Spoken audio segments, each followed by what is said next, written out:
जय श्री राधे, जय श्री कृष्ण। दोस्तों, मैं राघव शास्त्री वैरागी स्वागत करता हूं आपका ऊपर वाले के हिसाब की कहानी में। तो दोस्तों, ये कहानी बहुत कुछ आपको सिखाने वाली है, इसलिए इस कहानी को आप पूरा अवश्य सुनिए। एक व्यक्ति था, बड़ा ही नेक दिल का था, सबका अच्छा करता था, सबकी मदद करता था, अच्छे स्वभाव का था। वह एक बार ऐसे ही रेगिस्तान में घूमने के लिए चला जाता है। रेगिस्तान में घूमता हुआ वह आगे तक पहुंच जाता है और रास्ता भटक जाता है। रेगिस्तान में अपना रास्ता भटक गया तो बड़ा परेशान होने लगा। उस पर जो सामग्री थी, खाने पीने का जो आइटम था, वो भी खत्म हो जाता है। बड़ा दुखी हो गया। उसे कोई रास्ता नजर नहीं आता है, कोई लोग नजर नहीं आते, कुछ भी नजर नहीं आता है। बड़ा परेशान हो गया और ऊपर वाले से कहता है कि हे प्रभु, अब आप ही मेरे सहारा हो।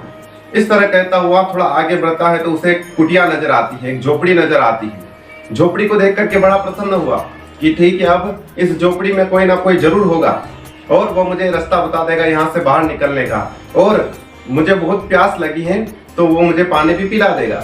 ऐसा सोच करके वो उस झोपड़ी के पास में पहुंचा।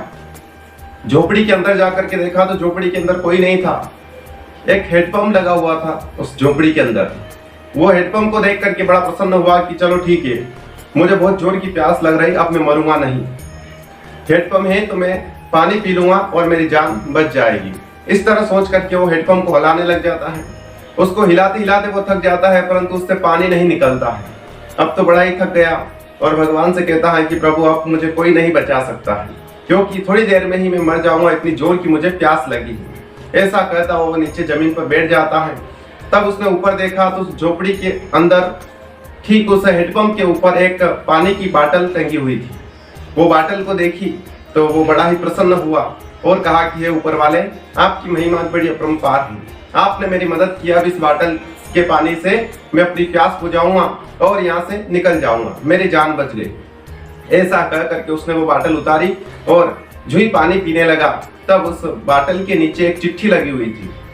उसके नीचे लिखा हुआ था कि इस बाटल के पानी को पीने में यूज ना करें, इसको हेडपंप चलाने के लिए उपयोग करें और हेडपंप का जो पानी निकलेगा उससे अपनी प्यास बुझावे, उसके बाद में पुनः इस बाटल को भर करके यहीं रख देवे।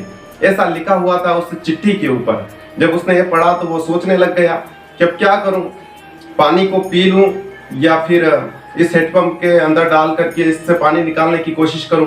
अगर पानी नहीं निकला तो फिर क्या होगा। ऐसा सोचने लगा। कुछ देर सोचने के बाद में उसने कहा कि ठीक होगा, जो भगवान करेंगे जो सही होगा। ऐसा कर करके उसने वो बाटल का पानी हेडपंप के अंदर डाला और जोरों से उस हेडपंप को हिलाने लगा। जब जोरों से हिलाने लगा तो उस हेडपंप से पानी निकल जाता है। पानी निकलता है, अपनी प्यास बुझाता है और फिर उस बाटल को भर करके वहीं रख देता है। बड़ा प्रसन्न हुआ कि चलो मेरी जान तो बच गई। ऐसा करके वो चलने लगा। तभी उसने उस कुटिया के कोने में देखा तो एक पेंसिल लगी हुई है और उसके पास में कागज लगा हुआ है। उस कागज को निकाला तो उसके ऊपर देखा तो उसके ऊपर नक्शा मंडा हुआ था, जो कि इस रेगिस्तान से बाहर निकलने का रास्ता उसमें बता रखा था। उसने वो देखा और उसको देख करके वो उस रेगिस्तान से बाहर निकल जाता है। बाहर निकलने के बाद में फिर वह लौट करके उसी कुटिया में जाता है और जा करके उस पेंसिल को लेकर के उस बाटल के ऊपर एक और चिट्ठी लगाता है और उस पर लिख देता है कि इस पर विश्वास करो, सत्य में ऐसा होता है।